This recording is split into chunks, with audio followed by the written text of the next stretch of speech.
এই যে এসআইআর চলছে, এই এসআইআরে আমরা দেখলাম 500 নাম যদি আসে 450 মুসলিম। মুসলমানদের নাগরিকত্ব কেড়ে নাও, মুসলমানদের তৃতীয় শ্রেণী নাগরিক করো, মুসলমানদের অধিকারটাকে কেড়ে নাও। ঠিক একটা ইতিহাসের কথা আমাদের মনে পড়ে যাচ্ছে। পৃথিবীতে একটা দেশ আছে, আপনারা, আসসালামু আলাইকুম। আমি অত্যন্ত খুব খুশি এবং আনন্দিত যে আজকে বিশেষ করে আমাদের আজানগাছি রহমতুল্লাহ আলাইহির যে প্রতি বছর যে উর্সে কুল যেটা হয়, বিশেষ করে আমার ক্যানিং পূর্ব বিধানসভা এলাকার এই তাম্বুল্লা হোমরার পবিত্র মাটিতে, তার জন্য সারা বাংলার বিভিন্ন প্রান্ত থেকে যারা আজকে এখানে উপস্থিত হয়েছেন, আমাদের হ্যালো, ঠিক আছে, অসুবিধা নেই। আমাদের মাওলানা সাহেব হুজুররা আছেন, আমাদের মৌলভী সাহেব হুজুররা আছেন, ইমাম সাহেবরা আছেন, মুয়াজ্জিন সাহেবরা আছেন, আমাদের বিশিষ্ট বুজুর্গ ব্যক্তি যারা, তারা সকলেই আছেন। শুধু আমার সমবয়স্ক, আমার বয়োজ্যেষ্ঠ, আমার গুরুজনেরা যারা এসেছেন, আমার ছোটরাও যারা আছেন, তাদের সকলকেই আমার সালাম, শুভেচ্ছা, আমার ভালোবাসা জানাচ্ছি। আমি আপনাদের এখানে এসে একটু অবাক হই যে আমাদের অনেক মুজাহাব আছে। আমরা দেখি কোনো একটা জলসা হলে, কোনো একটা মিলাদ হলে, সেখানে একটা বড় স্টেজ হয়, সেখানে আবার অনেক বড় বড় চেয়ার লাগে, মানে ভিআইপি চেয়ার, সিংহাসন যাকে বলা হয়। নানান রকমভাবে কারুকার্য করতে হয়, এসবগুলো দেখি। কিন্তু আমি যখন প্রতি বছর এখানে আসি, আমার শ্রদ্ধা বেড়ে যায় আপনাদের প্রতি, আপনাদের মজাবের প্রতি, যে একটা স্টেজ বলে কিছু নেই, নিচে মাটিতে বসে আমার শ্রোতারা যেমন আছে, তেমনি বক্তারা তেমন এখানে বসে আছেন, সাধারণ মানুষ যেমন আছেন, আমাদের মাওলানা সাহেব হুজুররা বসে আছেন। এর জন্য আমি আরও একবার সালাম, আরও একবার শ্রদ্ধা, আমি ভালোবাসা জানাচ্ছি। এবং সবচাইতে ভালো লাগে যে আমি যখন আসছিলাম, আমরা দেখেছি, আমাদের এখানে হিজবুল্লাহ আছে, যখন ইসালে সওয়াব হয়, মাংস থেকে শুরু করে যা যা সব থাকে, কিন্তু এখানে আমি দেখলাম শুধুমাত্র আলুর দম, হাজার হাজার মানুষ, লক্ষ লক্ষ মানুষ এখানে খাওয়া দাওয়া করছে। তাই আমি অত্যন্ত আপনাদের মুজাহাবকে শ্রদ্ধা করি। শুধু একটা বিষয় আমি সকলকে অনুরোধ করব, আমাদের হুজুর কেবলা সাহেব বলছিলেন যে বিনা পয়সা দিন দুনিয়া, একেবারে ঠিক। এটা একমাত্র আমাদের আজানগাছি হুজুরের যারা মুরিদরা আছেন, একমাত্র তারাই কিন্তু নিঃস্বার্থে ইসলামটাকে যেভাবে আপনারা প্রচার করছেন, তার জন্য সত্যি আমরা খুবই খুশি। এবং আপনারা জানেন যে এই মুহূর্তে বিশেষ করে আমরা সংখ্যালঘু যারা মুসলমান আছি,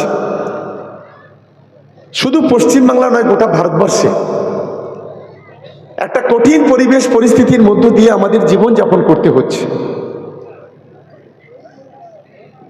আমাদের যে অধিকার, আমাদের সবকিছু আজকের কেড়ে নেওয়ার একটা গভীর চক্রান্ত হচ্ছে।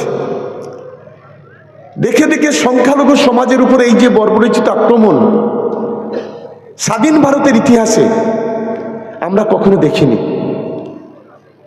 আমরা ইতিহাসে দেখেছি ইহুদিরা মুসলমানদের উপর আক্রমণ করেছে, কাফেররা মুসলমানদের উপর আক্রমণ করেছে,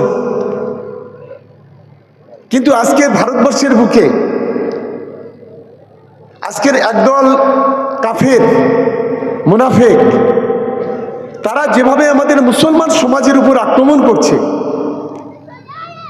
এটা আমাদের কাছে, আমাদের সোসাইটির কাছে, আমাদের সমাজের কাছে, আমাদের কমিউনিটির কাছে একটা মস্ত বড় চ্যালেঞ্জ। এই চ্যালেঞ্জটাকে মোকাবিলা করেই আমাদের এগোতে হবে। আমি ছোট্ট একটি উদাহরণ আমি আপনাদের দিই। এই যে এসআইআর চলছে, এই এসআইআরে আমরা দেখলাম 500 নাম যদি আসে 450 মুসলিম। মুসলমানদের নাগরিকত্ব কেড়ে নাও, মুসলমানদের তৃতীয় শ্রেণী নাগরিক করো, মুসলমানদের অধিকারটাকে কেড়ে নাও। ঠিক একটা ইতিহাসের কথা আমাদের মনে পড়ে যাচ্ছে। পৃথিবীতে একটা দেশ আছে, আপনারা জানেন সকলেই, জার্মান। এই জার্মানে একজন নেতা ছিল হিটলার। এই হিটলারের একটা গেস্টাপ বাহিনী ছিল।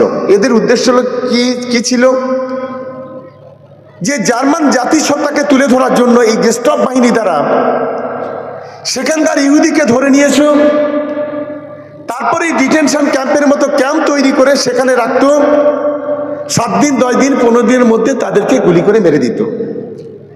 আজ ভারতবর্ষের বুকে আমরা লক্ষ্য করছি একেবারে সেই হিটলারের গেস্টাপ বাহিনীর কায়দায় ভারতবর্ষে যারা সংখ্যালঘু মুসলমান আছে, সেই মুসলমানদের জন্য, মুসলমানদের কিভাবে ধরে রাখা যায়, তাদের কিভাবে আটকে রাখা যায়, তাদের কিভাবে ডিটেনশন ক্যাম্পে নিয়ে যাওয়া যায়, তাদের কিভাবে জেলে নিয়ে যাওয়া যায়, তার একটা গভীর চক্রান্ত চলছে। কিন্তু এগুলো করতে গেলে কি করতে হবে?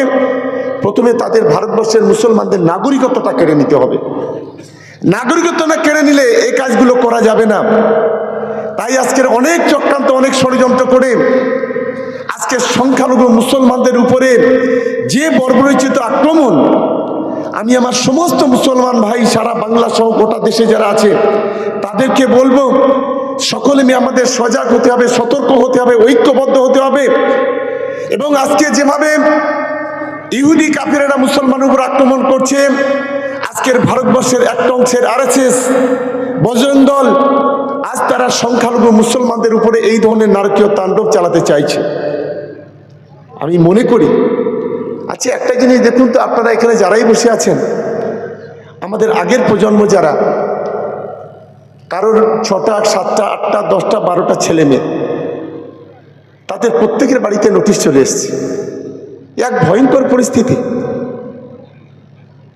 আচ্ছা আমাদের নামে নোটিশ আসছে ঠিক, দেশের প্রধানমন্ত্রী তো তারও 6 ভাই বোনে, তাদের নামে নোটিশ যাচ্ছে না কেন? দেখে দেখে মুসলমানদের টাইট করো, জব্দ করো, দেখে দেখে মুসলমানদের বিপদের দিকে ঠেলে দাও। এবং এই বিষয়গুলোকে সামনে রেখে মুসলমানদের উত্তেজিত করো। এই আপনারা দেখলেন বেলডাঙাতে, সেখানে সাম্প্রদায়িক একটা ইস্যু তৈরি হয়েছিল, সেখানে এখনো পর্যন্ত 150-200 মানুষ জেলে আছে। এক ভয়ঙ্কর পরিস্থিতি, ভয়ঙ্কর অস্থিরতা তৈরি করার চেষ্টা করছে। আমি বিশেষ করে আমাদের মুসলিম সমাজের যারা, বিশেষ করে আমাদের হুজুর কেবলারা আছেন, আমাদের মাওলানা সাহেব হুজুররা আছেন, আমাদের ইমাম সাহেব হুজুররা আছেন, আমি তাদেরকে বলবো, আপনারা সব জায়গায় সভাগুলো করছেন, আমরা জানি আমাদের অনেক সবর করতে হবে। ইন্নাল্লাহ মা সাবিরিন, আমাদের সবর করতে হবে। কারণ আজকে যে ধরনের পরিস্থিতি তৈরি হচ্ছে, যদি আমরা মাথা ঠান্ডা করি, আমাদের নিজেকে কওমকে রক্ষা করার জন্য, আমাদের নিজেদের জাতিকে রক্ষা করার জন্য, নিজেদের সোসাইটিকে রক্ষা করার জন্য, নিজেদের কমিউনিটিকে রক্ষা করার জন্য আমরা যদি ঐক্যবদ্ধ না হই, তাহলে আমাদের অনেক বড় বিপদ। কেউ কেউ নিজেদের স্বার্থে আজ মুসলমান সমাজকে বিপদের দিকে ঠেলে দিতে চাইছে, কেউ ব্যক্তির স্বার্থে, কেউ রাজনৈতিক স্বার্থে, কেউ সামাজিক স্বার্থে আজ এক ভয়ঙ্কর খেলায় বাংলাতে খেলতে চাইছে। আমি সকলকে অনুরোধ করব, আমার বিশেষ করে আজকের আমাদের এই আজানগাছি রহমতুল্লাহ আলাইহির যে উরুসকুল, প্রতি বছর আপনারা আসবেন। আপনারা, আমাদের এই কমিটির পক্ষ থেকে আমার কাছে দাবি ছিল যেখানে একটা লাইট করে দিতে হবে, আমরা করে দিয়েছি। দাবি ছিল একটা রাস্তার, সেই রাস্তাটা অলরেডি টেন্ডার হয়ে গেছে, টেকনিক্যাল কারণে একটু দেরি হচ্ছে। এখানে পানীয় জলের জন্য আবেদন ছিল, আমরা চেষ্টা করেছি পানীয় জল করার। এখানে একটা কমিউনিটি টয়লেটের জন্য আমাদের কাছে আবেদন ছিল, আমরা কমিউনিটি টয়লেটটা তৈরি করেছি। যেহেতু সারা বাংলা থেকে এখানে আপনারা আসেন, আমি আজকের আপনাদের বলি, আগামী বছরের আগে আরও কিছু করে দেওয়ার ব্যবস্থা আমরা করব। এটা নিশ্চিতভাবে কমিটি বা আপনারা সবাই নিশ্চিন্তে থাকতে পারেন। তাই আজকে আমি বক্তব্য দীর্ঘায়িত করছি না, আমাদের হুজুর কেবলারা বলবেন, ইসলামের কথা বলবেন, শান্তির কথা বলবেন, ঐক্যের কথা বলবেন, একতার কথা বলবেন। কারণ যেভাবে আজ যে বিপদের মধ্যে আছি, সেই বিপদ থেকে কি করে আমরা নাজাত পাবো, কি করে বাঁচবো, সেই বিষয়গুলো বলবেন। আমরা নিশ্চিতভাবে সকলে মিলে আগামী দিনে আমাদের এই কমিউনিটিটাকে রক্ষা করার জন্য আমরা সবাই মিলে একে অপরের পাশে দাঁড়াবো। এবং আমরা চাই এই বাংলায় শান্তি, আমরা চাই সম্প্রীতি, আমরা চাই একতা, আমরা চাই ঐক্য। সেই ঐক্যটাকে আমাদের মজবুত করতে হবে। আমাদের প্রিয় মুখ্যমন্ত্রী আছে, আজ আমরা গর্বিত, আজ আমরা মুসলিম হয়েও সংখ্যালঘু হয়ে আজকের উত্তরপ্রদেশের মতো আমাদের আজকের ঘর বাড়ি জমি জায়গা ছেড়ে চলে যেতে হয় না। আমাদের সংখ্যালঘু হওয়ার অপরাধে আমাদের মা বোনেদের ধর্ষিতা হতে হয় না। সংখ্যালঘু হওয়ার অপরাধে আজ আমাদের ঘর বাড়ি বুলডোজার দিয়ে কেউ ভাঙতে পারে না, যেটা আজকের ভারতবর্ষের বিভিন্ন রাজ্যে হচ্ছে। তাই আমি আশা করব যে আগামী দিনে আপনারা আমরা সকলে মিলে, আমরা সবাই মিলে জাতি ধর্ম বর্ণ নির্বিশেষে আমরা যেন এই বাংলাকে শান্তি সম্প্রীতি রক্ষা করতে পারি, এই আশা রেখে সকলকে আরও একবার সালাম শ্রদ্ধা ভালোবাসা জানিয়ে আমার বক্তব্য শেষ করছি। আসসালামু আলাইকুম। সবাই ভালো থাকবেন, সবাই সুস্থ থাকবেন।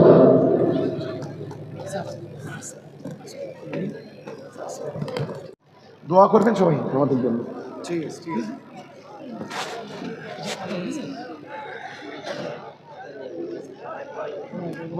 বাইরে বেশি রাস্তাতে যতজনের সঙ্গে দেখা হলো সব দেখলাম বিষ্ণুপুর